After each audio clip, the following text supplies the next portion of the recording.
Friends 2.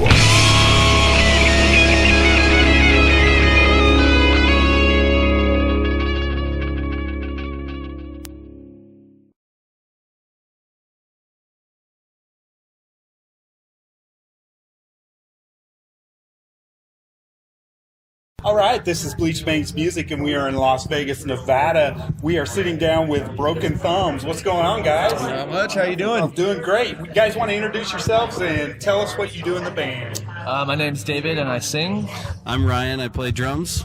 I'm Zach, and I play guitar. And DJ Death Star is off being him cool. His He's actually cool at the self stage getting ready for. He's doing a solo set tonight. Oh, killer! DJ set. Nice, nice. I might Otherwise, join he him. would be here. I might join him with some drumming.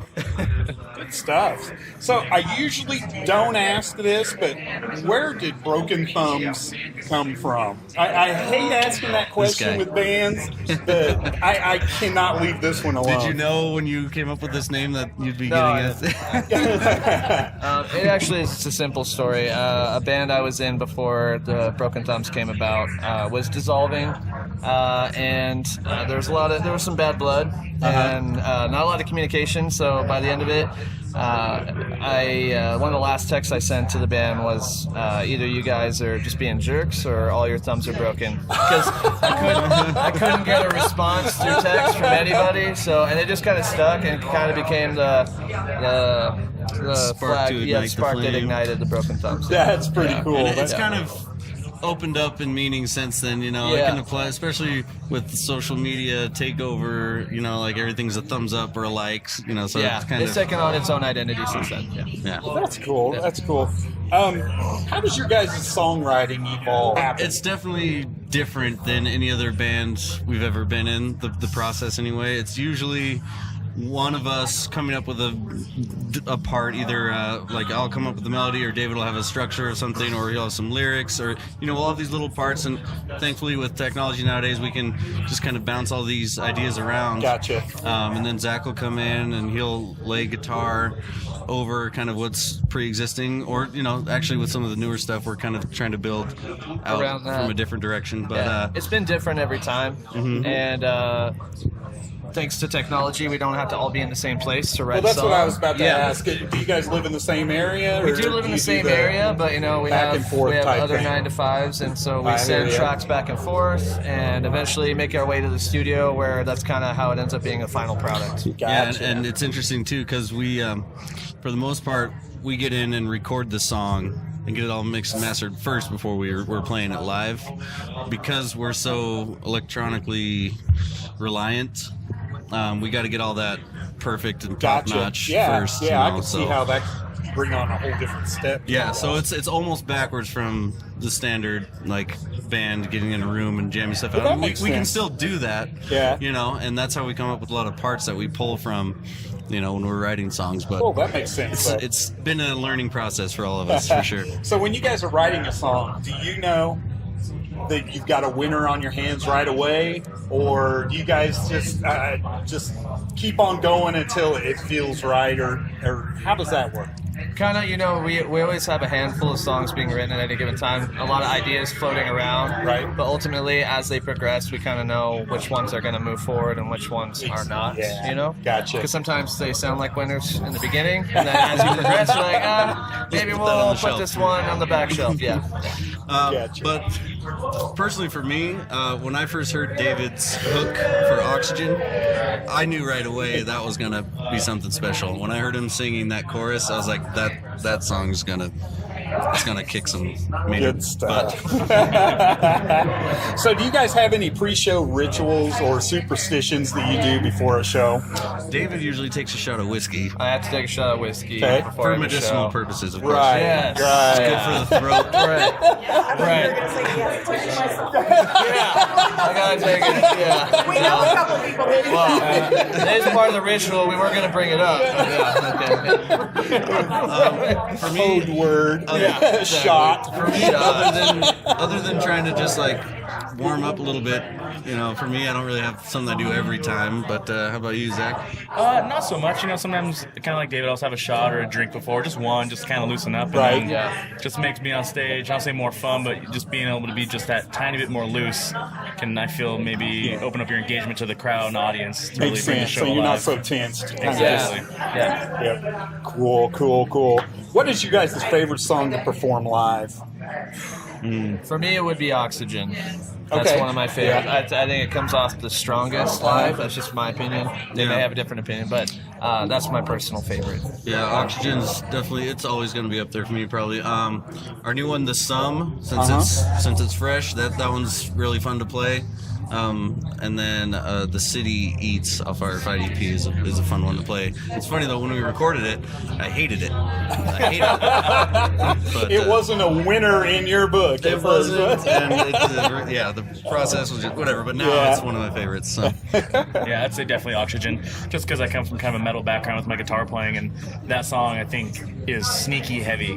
Nice. When you listen to it, like it's that. very sneaky. I mean, every time we play it, I'm like, this song is like, it has some really heavy elements to it, and so I kind of get a kick out of that. I'm gonna add that to our genre list. Yeah. Sneaky heavy. Yeah. There's moments where I was like, oh, that's gnarly. Yeah. So, what song gets the best crowd reaction? Oxygen. Oxygen. Or I had a feeling you'd say actually, that. our cover of Actually. Heathens gets good reaction as well. Yeah. Because it's it's a bit more of a beefed up, rockier version of it. And it kind of catches people off guard a little bit, and we see a lot of singing along and all that stuff. So it's a good song. So I mean, the original is a good song, so people already know it, and so those two probably get the best reactions. I'd Cool. say. So, what is the craziest thing that you guys have seen or done when you've been on the road? Here it comes. just, Here it comes. Just a couple. Nothing in Vegas, Yeah. I swear. No, We were this was actually Jerome, Idaho. a couple of days we were in Jerome, Idaho, a couple days ago, and God bless him. we were in this situation, ready to do an interview. We were in a motel room in Jerome, Idaho, and things were getting started, and smoke started to come out of the walls of the Oh room. my And god. so the guy interviewing us ran over to the stove and like pulled the stove away, and then smoke started to barrel through the It sounded vents. like popcorn was popping. Ovens inside the wall. popping, and then we come to find out as we obviously exit the room that the room below us was completely on fire. Yeah, so that was a little bit crazy and unexpected. So the interview was cut short, needless to say. But it was recording, right? Yeah. That's pretty cool. We then had to run to every room and knock on everybody's door and be like, "Building's on fire!" So yeah, that interview, I don't know if it'll ever hit the airwaves, but we did make the local news. They made the local news, these two right here. So I mean, we're kind of heroes, but Not to your own horn, save some lives. Right, exactly. not yet. I think they misplaced the key to the town. So. Yeah. I gotta run down to the local Home Depot. Get another one cut. We love you, Jerome. Thanks, Diamonds Event Center. We had a blast, but that was definitely interesting. So, when did you guys realize that music is what you wanted to do? I know the answer to that. Go ahead. When I was really young, I woke up one morning super early to fast forward to the end of Jurassic Park on VHS, and I grabbed my mom's Did you say crochet VHS? hooks. Yeah, I grabbed my mom's crochet hooks, and I was drumming along to the outro of just the credits rolling. And I remember, I think my mom was like, "What are you doing up here?" I was just pounding on stuff, like, "Quiet down!" Before school one day. I just remember that, like, just the music just caught me in such a way. I'm like, I'm just hitting stuff. I'm like, this is amazing. I get to make noise. Yeah, it's cool. Yeah, that's my I earliest like that music story. memory. It's the first time I've heard that. My first inkling that I wanted to do it was when I was about 3 years old watching a Def Leppard video. Oh. And the drummer, having lost an arm, right. I was thoroughly impressed by how much noise he could make down a limb. And so I was wondering what I could do with both arms. And he's still better. And I'm still only half the drummer he is at best, but that was a legit inspiration. I was like, wow, it was inspiring because how good he is, and Yeah, he is. and what it would take take to overcome something like that, you know. So, and then just did school band and went through it. So. For me, I was about 17, and I had some friends that were in a band, and they lost their singer, and they randomly asked me, I'd never sung before, to sing for the band, and then it was about 10 years of torture of learning how to sing. But I enjoyed it so much, and the writing process, and I just stuck to it, and eventually it led to forming this band. So obviously I stayed in there. Yeah. What was that story about Cheese Whiz? Oh, the first thing I ever sang when I was about 17 in front of those guys.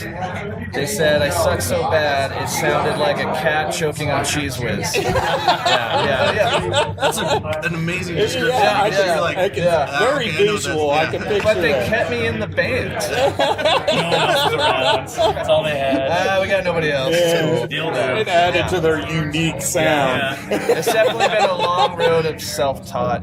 Yeah. Good deal. Well, thank you guys. Thank you so much. Can't wait to catch you guys a show out there. Make sure you catch Death Star tonight playing Oh, yeah, solo. yeah. Awesome. that'd be good. Yes, absolutely. So, thank you guys. Thank you.